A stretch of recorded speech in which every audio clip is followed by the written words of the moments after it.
जय श्री राम, जय बागेश्वर धाम। दोस्तों, अभी हम हैं बागेश्वर धाम में और बागेश्वर धाम में 7 दिवसीय कथा चल रही है, जो कि पूज्य पाराशर महाराज जी के मुखारबिंद से यहाँ पर 7 दिवसीय कथा चल रही है और गुरु जी भी यहाँ पर उपस्थित हैं 7 दिन के लिए, 24 तारीख से 30 दिसंबर तक। और हमारे साथ में जुड़ चुके हैं बागेश्वर धाम सरकार के 2 प्रिय शिष्य। इनसे हम जानेंगे कि बागेश्वर धाम सरकार को कब और कैसे जानते हैं, यहाँ आने के बाद इनकी कितनी समस्या दूर हुई, यहाँ आने के बाद इनमें परिवर्तन क्या हुआ, बहुत सारी चीजें जानेंगे। सबसे पहले भैया का परिचय जानते हैं। भैया, क्या नाम है आपका? मेरा नाम हंसदीप शास्त्री है। राजस्थान अलवर से आए हुए हम। अच्छा, बागेश्वर धाम सरकार को आप कब से और कैसे जानते हैं? हम 2 साल से टीवी पे, न्यूज पे और खबर देख रहे हैं, उनकी जो भी प्रचार है, संस्था है। और यहाँ पे सबसे मेन जो बड़ी बात है बागेश्वर धाम की, जो यहाँ पर जो आता है, यहाँ भोजन फ्री मिलता है, रहना फ्री है, खाना फ्री है और अर्जी फ्री है। क्यों राजस्थान इंडिया के अंदर ऐसा कोई भी धाम नहीं है, ऐसे कोई भी संस्था नहीं है जहाँ पे बिना पैसे के, बिना अर्जी कोई भी मुक्त कार्य हो जाता है। और सबसे मेन बात यह है, जो सन्यासी बाबा का जो स्थान है, जो दिव्य शक्ति है, उससे जो बाबा है धीरेन्द्र शास्त्री जी, उनकी शक्ति से सभी समस्याओं को हल करते हैं।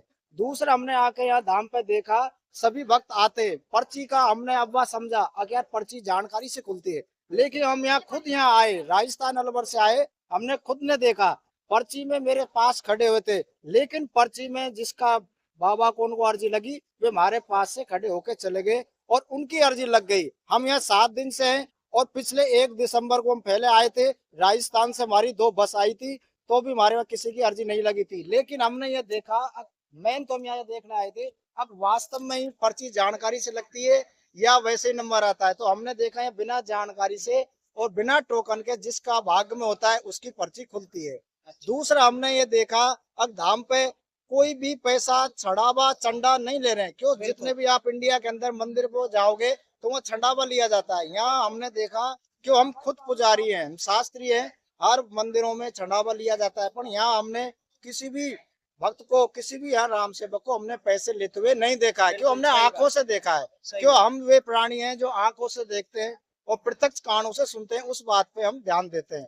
दूसरा, इस धाम के बारे में जो उनकी 3 पीढ़ी चली आ रही है, वे हमेशा पर्ची बनाते हैं। लेकिन हमने जो भी रामायण में पढ़ा है, भगवान रामचंद्र जी के जो प्राचीन काल में जो बता दिया था, अब इस पर्ची पे इनको वनवास होगा, वे ये प्राचीन काल से ही जो परंपराएं चली आ रही है, वे आज भी प्रमाण में। ये कोई क्या होता है, जिसको दिव्य दृष्टि होती है, दिव्य शक्ति होती है, वही इनको पर्चे पर लिख सकता है। और मेन बात यह है, पर्ची पर लिखना कोई बड़ी बात नहीं है, पर्ची पर कोई भी लिख सकता है। जो भी अगर 1.25 करोड़ बार हनुमान चालीसा का पाठ करेगा या 1.25 करोड़ बार हनुमान मंत्र का जप करेगा, उसको शक्ति मिल सकती है। लेकिन शक्ति तो हर कोई मिल जाएगी और पर्चा पर लिख देगा, लेकिन सबसे मेन बड़ी बात यह है, अब उस समस्या का समाधान होना। जो तांत्रिक है, पूजा पाठ है, मौलवी जितने भी आपको मिल जाएंगे, लेकिन जो समस्याएं पर्ची पर लिख गई है, वे आपकी समस्या का हल हो जाएगा। लेकिन कुछ लोग यहाँ आ जाते हैं, जैक जुगाड़ से मान लो पर्ची बन गए, लेकिन जब तक आप 21 पेशी का मतलब ये नहीं है कि आप आए और घूम कर चले गए। आपको यहाँ आके धाम पे भजन पाठ पूजा और अनगिनत बिना काउंटिंग के आप भजन करोगे, बिना काउंटिंग के आप हनुमान चालीसा का पाठ करोगे, तो ही आपकी समस्या का हल होगा। क्यों, हम यहाँ 7 दिन से देख रहे हैं, हमने भी अखंड भजन किया है, हमारा कोई पर्चा नहीं बना है, फिर भी हमको भगवान ने दर्शा दिया कि आपका काम हो जाएगा, हमने ये देखा है। फिर दूसरी बात ये, अब यहाँ पर 7 दिवसीय जो यज्ञ और जो ये कथा चल रही है, ये बिना दक्षिणा के, बिना पैसे से चल रही है, कोई हम खुद देख रहे हैं यहाँ से। दूसरी बात क्या है, यहाँ पर बढ़िया कथा योग चल रही है, जो 7 दिन तक कथा सुनता है उसके ऑटोमेटिक कार्य सिद्ध हो जाते हैं। दूसरे क्या है, यहाँ सिर्फ 30 रुपए का एक नारियल लेके अर्जी को बांधना होता है। 30 रुपए कोई बड़ी बात नहीं है, 30 समस्या में सभी समस्याओं का हल होता है। सिर्फ यहाँ धाम पर सिर्फ 30 रुपए के एक नारियल और 5 लोगों को बांधते हैं, और सिर्फ 21 परिक्रमा यहाँ धाम के, जो यहाँ शंकर भगवान है, दादा गुरु जी हैं और सन्यासी बाबा है और बागेश्वर महाराज है। आप देखो, इंडिया के अंदर मेहंदीपुर बालाजी एक ऐसा धाम है जो सबसे पहले ऐसा धाम था जहाँ दिव्य शक्ति थी। आज भी 3000 साल पहले वहाँ परेश सरकार और मेहंदीपुर बालाजी हनुमान जी वहाँ विराजमान है। वहाँ भी इन शक्तियों का, भूत प्रेतों का इलाज होता है। फिर यहाँ बागेश्वर महाराज के धाम पे यहाँ भी दिव्य शक्ति आई और यहाँ भी भूत प्रेतों का इलाज हो रहा है। हम खुद ने प्रत्यक्ष में देखा है, जिसके भी अगर ऊपरी बाधा होगी, वे ऑटोमेटिक उस धाम के पास जाने के बाद तुरंत उसके उसके शरीर के अंदर वे शक्तियां विराजमान हो जाती है। जैसे ही यहाँ और हमने दरबार में एक दूसरा ये देखा है, जिसके ऊपरी बाधा है, बाबा 2 मंत्र बोलते हैं, उस मंत्र को चुटकी बजाते ही और वे भूत प्रेत निकल जाता है। हमने आंखों से देखा, किसी के कुछ नहीं है। तीसरी बात हमने क्या देखा है, धाम पे जो आता है बाबा किसी के साथ ये नहीं देखते कि पैसा वाला आया है इसको बुला लिया, या गरीब आया है उसको बुला लिया। हमने प्रत्यक्ष में प्रमाण में देखा है। और यहाँ पर जो जाने की सुविधा है, दर्शन करने की सुविधा है, वे यहाँ लाइन से जाते हैं। या ये भी नहीं है कि यार ये मिलने वाला है, हमारा दोस्त है, इसको पहला दर्शन कराते थे। क्यों, हम खुद भी राजस्थान अलवर में जो कथा हुई थी वहां से हम कमेटी से जुड़े हैं, लेकिन हमको उस कमेटी से कुछ नहीं, भाई यहाँ जो नियम से आएगा उसको दर्शन मिलेगा। हमने ये देखा, वास्तव में बहुत अच्छा लगा। धाम पे जो भी आता है उसके सभी कार्य सिद्ध हो जाते हैं। और हमने यहाँ 7 दिन यहाँ रहे, या इतना रहने का खाने का भी कोई खर्चा नहीं है। आप 70 रुपए में भोजन कर सकते हैं अगर आप पैसों से भोजन करते हो तो। अगर खाना फ्री खाते हो तो यहाँ अन्नपूर्णा रसोई चलती है, शाम सुबह दोनों टाइम मुफ्त भोजन करते हो। और कोई अगर आदमी पैसे से करना चाहता है, सिर्फ 70 रुपए में 3 तरह की सब्जी मिलती है और बढ़िया भोजन मिलता है। दूसरी बात क्या है, सिर्फ 100 रुपए के अंदर किसी पे भी अगर आप यहाँ रहना चाहोगे तो 100 रुपए में 2 इंसान, मतलब एक बेड पे 2 आदमी रह सकता है। सिर्फ आपका 150 रुपए का खर्चा है। और अगर वैसे रहोगे तो फ्री में, भगवान यहाँ पर राम दरबार बना हुआ है, वे दरबार में करीब 10-20 हजार आदमी आ सकते हैं। उसमें हमने खुद ने जाके देखा, जो भाई पैसा नहीं है, जो वैसे वहां जाके हमने लेटे हुए थे, हमने खुद देख के आए दरबार में।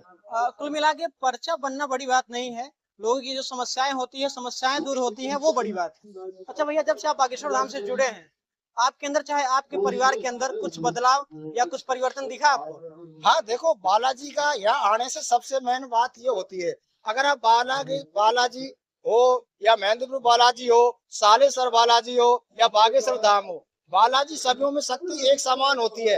अब क्या होता है, जिस तरह हवाएं चारों तरफ चलती है, हवा क्या है, अगर आदमी एक हवा पेड़ के नीचे लेता है, एक हवा पंखे के नीचे लेता है और एक हवा एसी के नीचे लेता है, तो हवा वही थी, लेकिन स्थान का फर्क हो जाता है। जो स्थान का फर्क होता है, उसी प्रकार जहाँ अगर मान लो यहाँ आज से 10 साल पहले इतने लोग नहीं थे, लेकिन यह जैसे दिव्य सृष्टि विराजमान हुई और लोगों को तो जैसे जैसे पता लगा, फिर भी देखते हैं यहाँ वास्तव में ही शक्ति विराजमान है। चलो, हमने भारत में मान लिया, विदेश में भी गए, विदेश में भी जाके उन्होंने पर्चा बनाए, हमने टीवी पे देखा, हमें तो पता नहीं विदेश गए या नहीं गए, हम तो नेट पे देखा। इटली गए, विदेश में जाके इन्होंने कथा की, और वहां जाके जो वहां के राजा थे उन्होंने इनको गोल्ड मेडलिस्ट एक प्रमाण पत्र दिया था। देखो, हमने देखा नहीं है, लेकिन हमने न्यूज पे देखा था, उसको देख के नहीं हम बता रहे। और हम भी 20 साल से 2004 से दिल्ली में मेहंदीपुर बालाजी का दरबार है, वो हम खुद बालाजी का भगत है। हम सिर्फ यहाँ देखने आए थे कि यहाँ यार वास्तव में पूजा पाठ का है या कोई पैसा का है, या पैसों से अर्जी लगती है क्या? क्यों, हम यहाँ 7 दिन हो गए, पैसों से कोई अर्जी नहीं लगती, जिसका भाग होता है उसकी अर्जी लगती है। हमने खुद ने प्रमाण करके और सामने से देखा है। अच्छा भैया, एक छोटा सा सवाल करूंगा आपसे, बहुत प्यारा सा सवाल है, चाहूंगा कि बड़ी ईमानदारी से आपका जवाब मिले। बागेश्वर धाम सरकार से कितना स्नेह करते हैं, कितना मानते हैं उनको? देखो, बागेश्वर धाम, देखो धाम तो सभी धाम ही होते हैं। देखो, भगवान तो सब जगह एक ही है। भगवान हर घर में, हर इंसान के अंदर होता है। जो इंसान सत्कर्म करता है, कभी किसी का बुरा नहीं करता, उसके ऑटोमेटिक सभी कार्य सिद्ध होता है, किसी का बुरा नहीं चाहता। आदमी जो नित्य नियम कार्य करता है, सुबह शाम संध्या वंदन करता है, गुरु से जो मंत्र मिला है उसका जप करता है, तो उसका कुछ नहीं होता है। और रही ऊपरी बाधाओं का, जो अपना ऑटोमेटिक नित्य कार्य करता है और हनुमान चालीसा का पाठ करता है, और 108 बार अगर कोई भी अगर लगातार 108 बार हनुमान चालीसा पढ़ लेता है, तो पर्चे तो क्या, उसके कोई कार्य रुकने से बिल्कुल सफल नहीं होते और उसके प्रत्येक कार्य हो जाता है। क्यों, मैं दिल्ली में पूजा पाठ कर रहा था, एक तिहाड़ जेल में चले गया था, उसने 108 बार हनुमान चालीसा का पाठ किया, वे फ्री हो गया। तो हनुमान जी के हनुमान चालीसा में शक्ति है, नहीं कि कोई धाम में शक्ति है। क्यों, जो पूजा पाठ करता है ना, उसमें शक्ति होती है। अब धीरेन्द्र शास्त्री जी हैं, उनको मानते, दादाओं परदादाओं की दिव्य शक्ति है, लेकिन हम कोई नहीं जानता कि उन्होंने 15 साल तपस्या की है या न्यूज में देखा है, लेकिन आज उनको दिव्य शक्ति है। क्यों, आज सब लोग देख रहे हैं। क्यों, आज तक जितने भी साधु संत है, सब आप देख रहे हो, एकदम तुरंत आदमी दिव्य शक्ति से ही चलता है, दिव्य शक्ति है। और आजकल देखो, हिंदुस्तान के अंदर चमत्कार को सलाम है। अगर आपको 2 मिनट के अंदर प्रत्येक समस्या का समाधान मिल जाता है तो ये मानो दिव्य शक्ति है। और आपने ये भी देखा होगा 20 साल पहले हमारा हिंदू धर्म जो धर्म है उसमें भगवान के प्रति आस्था के प्रति ये हो गया यार भगवान है या नहीं है, हम इतनी पूजा पाठ करते हैं, क्या होता है भगवान कोई नहीं है, जो उसका लाठी उसकी भैंस। लेकिन जो ये बागेश्वर धाम में धीरेन्द्र शास्त्री ने कुछ नहीं किया, पैसे से कोई लेना देना नहीं है, उनका सिर्फ एक मकसद है अगर भगवान के प्रति लोगों की आस्था हो जाए, उनको पैसे की जरूरत नहीं है। देखो पैसा किसको चाहिए, जिसको अपनी ब्रांड वैल्यू बढ़ानी होती है। और धीरेन्द्र शास्त्री कितनी ब्रांड वैल्यू बढ़ चुके, उनको पैसे क्या जहाँ खड़े हो जाएंगे ना उसके पीछे तो वैसे नोट बिक जाएंगे, प्रत्येक आदमी खड़े हो जाएगा। तो उन्होंने पैसे पे ध्यान ना देके उन्होंने आदमी एकत्रित किए, उन्होंने जनता बनाई है। और जनता जो बनाता है वही देखो सर्वे सर्व होता है। भगवान रामचंद्र जी आए थे, वे बिल्कुल मनुष्य योनि में आए थे, उन्होंने जैसे जैसे सबके कार्य किए, वन में गए वहां भी उन्होंने बिल्कुल नीचे जात को उन्होंने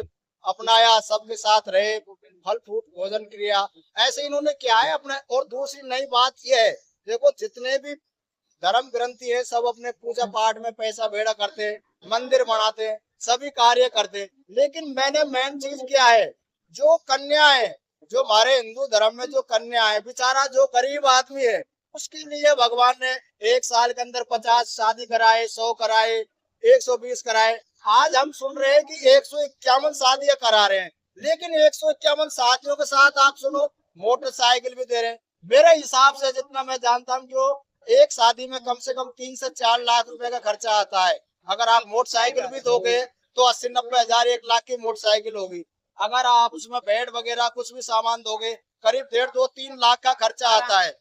उसके बाद भी सुनो मेन क्या है, धाम से अगर किसी कन्या की शादी होती है तो उसको तो ऑटोमेटिक बागेश्वर धाम की दिव्य शक्ति से उसके सभी कार्य ऑटोमेटिक सिद्ध हो जाते हैं। क्यों, बेचारे जो गरीब है उनके कन्या का ब्याह हो जाएगा, और वे भी उस जगह से जहाँ लोग जाने के लिए तरसते हैं। और गुरुजी से मिलने के लिए आदमी कितना पैसा खर्च कर देता है तो भी नहीं मिल पाता, और उनके हाथों से अगर शादी का ब्याह हो रहा है तो सुनो कितना दिव्य धाम है। या पैसे का इतना कोई लेना देना नहीं है। मैंने यहाँ देखा है 7 दिन के अंदर, अब वास्तव में अब यहाँ 7 दिन जो भागवत चल रही है इसमें उन्होंने भागवत की मेरे जो हमने सुना शाम को, अब ये भागवती हैं जो भूत प्रेत वगैरह हैं उनको भी मुक्ति मिल जाएगी भागवत से। जितने भी यहाँ भागवत भूत प्रेत आए, मान लो करोड़ों भूत प्रेत आए, वे यहाँ बंध गए। अब मान लो ये दरबार पे मैंने देखा किसी राम भक्त को भी भूत लग गया शाम को, तो वहाँ क्या है राम भक्त, तो यहाँ ऑटोमेटिक भागवत से भूत प्रेत को उनको भी मुक्ति मिल जाएगी। मतलब उनको कोई कार्य नहीं करना पड़ा, उनको ऑटोमेटिक। देखो वैसे बोलते गया जी में जाओ आपकी पितृ शांति हो जाएगी, आपका ये कार्य हो जाएगा, लेकिन भागवत जब स्टार्ट होती है इसमें सबसे पहले धुंधकारी राक्षसी क्यों आता है, क्योंकि उसको गया गया और गौ करोड़ में उसने खूब पाठ किया, लेकिन जब उसने भागवत सुनाई जब भी उसकी मुक्ति हुई है। क्यों, भागवत बोलते क्यों है, क्या है भागवत? भागवत ये है, भागवत जिसने पा लिया हो ईश्वर को उसको भागवत बोलते हैं। इसमें क्या है, सभी अपने जो पृथ्वी पर जितने भी अवतार हुए उनकी कथाओं का वर्णन किया जाता है। राम का भगवान का वर्णन किया जाता है, श्री कृष्ण भगवान का वर्णन किया जाता है, प्रहलाद जी का वर्णन किया जाता है, राजा ध्रुव का वर्णन किया जाता है, राजा हरिश्चंद्र का वर्णन किया जाता है, शंकर पौरा पार्वती का वर्णन किया जाता है, अनेकों देवताओं के ऋषियों के सोनादी जो ऋषि 88,000 ऋषि थे उनका सबका वर्णन किया जाता है। और इनका कारण क्या है, आज भागवत सुनने से मुक्ति क्यों मिलती है? क्योंकि भागवत एक ऐसा माध्यम है जो भगवान ऑटोमेटिक उस इंसान को जन्म मरण से मोक्ष प्राप्ति के लिए ये भागवत पुराण बताया गया है, एक मार्ग है। क्यों, इसके माध्यम से प्रत्येक जो भागवत सुनने से, लेकिन कारण ये भी है आप भागवत नियम से सुनते हो, कथा को हर टाइम से पूरे 7 दिन सुनते हो तो उसका पूर्ण फल मिलता है। हमें ये नहीं है कि यार हम 2000 के जूते पहन के आए हुए कोई ले नहीं जाए, हमारी निगाह जूतों पे 2000 वाले पे, तो हमारी भागवत का फल मिलने वाला नहीं है। वो मन लगा के सामने उसको सुनना पड़ता है, मन लगाना पड़ता है। हमें ये भी नहीं पता बगल में क्या हो रहा है, जब उस भागवत का फल मिलता है। और जो इंसान एक बार कोई भी पुराण का 7 दिन तक एक स्थान पर सुन लेता है उसको जन्म मरण से ऑटोमेटिक मुक्ति मिल जाती है, और उसको उसके वचन आचरण दिव्य शक्ति ऑटोमेटिक उसको दिखने लग जाती है। समझ जाऊंगा भैया, आपको बिल जो मैंने रोका, गुरु जी का मुख्य उद्देश्य है और उनका संकल्प भी है कि भारत को हिंदू राष्ट्र बनना चाहिए। आपको क्या लगता है, बनना चाहिए भारत को हिंदू राष्ट्र? देखो हिंदू राष्ट्र तो एक ऐसी बात है, हमारे जो संविधान में बोल रखा है, सामुदायिक संविधान है, तो संविधान में हिंदू राष्ट्र को देखो ऑटोमेटिक बन जाएगा। जो घर में प्रत्येक घर वाले, प्रत्येक आदमी अपना घर में झंडा लगा लेगा, प्रत्येक इंसान अपनी तहसील स्तर पर, ग्राम स्तर पर एक हिंदू का ऑटोमेटिक संगठन बना के और उसका प्रचार प्रसार करे। देखो संगठन क्या होता है, परिवार क्या होता है, परिवार का मतलब होता है अपना कोई छोटा भाई है, अगर वे गरीब है, वे गरीबी अगर दूसरे में जा रहा है और वे दूसरी जाके मान लो इतना दान पुण्य कर रहा है और उसका भाई भूखा मर रहा है, तो उसका दान पुण्य करने का भी कोई फल नहीं मिलता। क्योंकि अगर हम हिंदू धर्म में पूरी इतना बढ़ावा कर रहे हैं, हिंदू राष्ट्र बनाओ, हिंदू राष्ट्र बनाओ। अरे हिंदू राष्ट्र तब है जब हम आपस में एक दूसरे का भला करेंगे। वे बेचारा कोई बेरोजगार है, उसको आप रोजगार दोगे, जब भी तो हिंदू राष्ट्र बनेगा। अगर मान लो कोई 100 हिंदू है, उनको रोजगार नहीं मिल रहा और वे दूसरे धर्म में जाके करे, उनका पेट पूर्ति हो रही है, तो उस धर्म को मानेगा ना। सबसे हिंदू राष्ट्र एक लक्ष्य बन सकता है अगर प्रत्येक हिंदू बेरोजगार ना होके और उसकी एक दूसरे हिंदू की मदद करेगा। तो मैं खुद कहता हूँ, बालाजी का 20 साल से भगत हूँ, तो ऑटोमेटिक हिंदू राष्ट्र बन जाएगा। क्यों? जब तक एक हिंदू दूसरा हिंदू की मदद नहीं करेगा, तो मैं ये भी कह सकता हूँ कोई हिंदू राष्ट्र नहीं बना सकता। क्यों? जब तक हिंदुओं को एक हिंदू की दूसरे हिंदू की मदद नहीं करेगा, उसकी परेशानियों को नहीं सुनेगा, इतना हिंदू राष्ट्र नहीं बनेगा। और जिस दिन ये एक हिंदू दूसरे हिंदू की मदद करने लग जाएगा, उस दिन स्वतः ही ऑटोमेटिक हिंदू राष्ट्र हो जाएगा। बहुत सही बात बोली आपने। चलिए ज्यादा भैया को परेशान नहीं करेंगे। जितने भी सच्चे सनातनी हमारे इस वीडियो को देख रहे हैं, आप सभी से निवेदन है, रिक्वेस्ट है, अगर आप सनातनी हैं तो रोज नहाने के बाद कम से कम 3 बार हनुमान चालीसा पाठ अवश्य पढ़ें और अपने छत पे श्री राम नाम का पताका जरूर लहराएं। सभी लोग एक बार जयकारा लगाएंगे। बोलिए बागेश्वर धाम की सरकार की। धन्यवाद, धन्यवाद, थैंक यू सो मच।